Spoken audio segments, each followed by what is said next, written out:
अगर आपकी कंपनी की आरओसी कंप्लायंसेस पेंडिंग है तो अब आप 90% तक के सेव कर सकते हैं। Hello everyone, welcome to FinTalk by Shortex. Hi, I am Disha. आज हमारे साथ है CA Sumit Singh Chauhan, a Pune based chartered accountant, जो हमको CCFS 2026 means company compliances facilitation scheme 2026 के बारे में गाइड करेंगे। Welcome sir. Thank you Disha for the invitation. इस स्कीम के बारे में मुझे और व्यूअर्स को काफी सारे डाउट्स है, तो आज इस पॉडकास्ट के अंदर हम ये सारे डाउट्स क्लियर करेंगे। तो let's start simple. Exactly CCFS scheme क्या है? Recently ministry of corporate affairs ने एक स्कीम लॉन्च की है जिसका पूरा नाम कंपनी कंप्लायंस फैसिलिटेशन स्कीम है, जिसे सीसीएफएस 2026 भी बोलते हैं। ये स्कीम ऐसी कंपनियों के लिए बेनिफिशियल है जिनके एनुअल कंप्लायंसेस पेंडिंग है।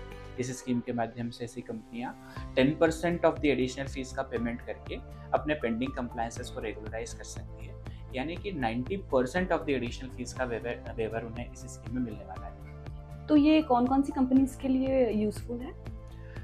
एक्चुअली सभी कंपनियों को एवरी ईयर एनुअल कंप्लायंसेस करने होते हैं, जिन्हें एनुअल फाइलिंग भी कहते हैं। अगर कोई कंपनी किसी भी रीजन से अपनी एनुअल फाइलिंग नहीं कर पाती है तो ऐसी कंपनियों को पर डे पेनल्टी बियर करनी होती है, और ऐसी बहुत सी कंपनी हैं जिनके एनुअल कंप्लायंसेस फाइलिंग नहीं हुए हैं। तो ऐसी कंपनियां इस स्कीम में एप्लीकेशन करके इस स्कीम के माध्यम से एनुअल कंप्लायंसेस को रेगुलराइज करा सकती है। इसके अलावा ऐसी कंपनियां जो स्ट्राइक ऑफ के लिए एप्लीकेशन करना चाहती है, ऐसी कंपनियां भी 25% ऑफ द नॉर्मल फीस का पेमेंट करके, और ऐसी कंपनियां जो डोरमेंट स्टेटस के लिए अप्लाई करना चाहती है वो भी 50% ऑफ द नॉर्मल फीस का पेमेंट करके इस स्कीम में एप्लीकेशन कर सकती है। This sound so good. मतलब जो भी पेंडिंग कंप्लायंसेस रह गए कंपनी के लिए, उन लोगों के लिए बहुत अच्छी अपॉर्चुनिटी है।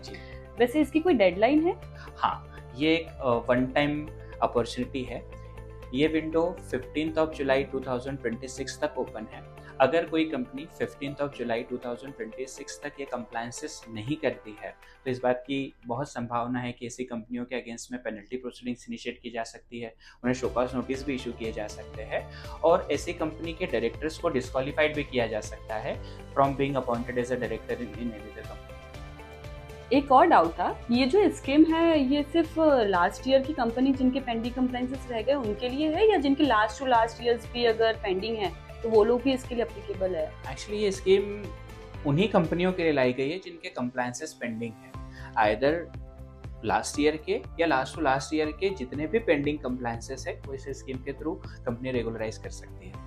और जो कंपनीज ने अभी तक के ऑडिट या फिर एजीएम नहीं कंडक्ट किया है तो वो वाली कंपनीज भी इन सब के लिए एप्लीकेबल है? Yes, actually it is a very good question. ऐसी कंपनियां जिन्होंने एजीएम कंडक्ट नहीं की है वो कंपनियां भी एजीएम कंडक्ट करवा के, और ऐसी कंपनियां जिन्होंने अपने ऑडिट कंप्लीट नहीं किए हैं वो भी अपने ऑडिट कंप्लीट करवा के इस स्कीम के थ्रू अपनी एनुअल फाइलिंग कंप्लीट कर सकते हैं, अपनी कंप्लायंसेस को रेगुलराइज कर सकते हैं। ओके, मतलब ये सभी कंपनीज के लिए एक्चुअली ये स्कीम एप्लीकेबल ही है, सब लोग एलिजिबल है सारी? हाँ, नॉन कंप्लायंट कंपनियों के लिए तो एप्लीकेबल है ही, लेकिन ऐसी कंपनियां जिन्होंने ऑलरेडी स्ट्राइक ऑफ के लिए एप्लीकेशन की है, या ऐसी कंपनियां जिनके अगेंस्ट में डिपार्टमेंट ने स्ट्राइक ऑफ की प्रोसीडिंग्स इनिशिएट की हुई है, या ऐसी कंपनी जिन्होंने डोरमेंट के स्टेटस के लिए एप्लीकेशन किया है, वो कंपनियां इस स्कीम के लिए एलिजिबल नहीं है। इसके अलावा ऐसी कंपनियां जो डिसॉल्व हुई है किसी अमलगमेशन स्कीम के थ्रू या वैनिशिंग है, ये कंपनियां भी इस स्कीम के लिए एलिजिबल नहीं है। Thank you so much sir.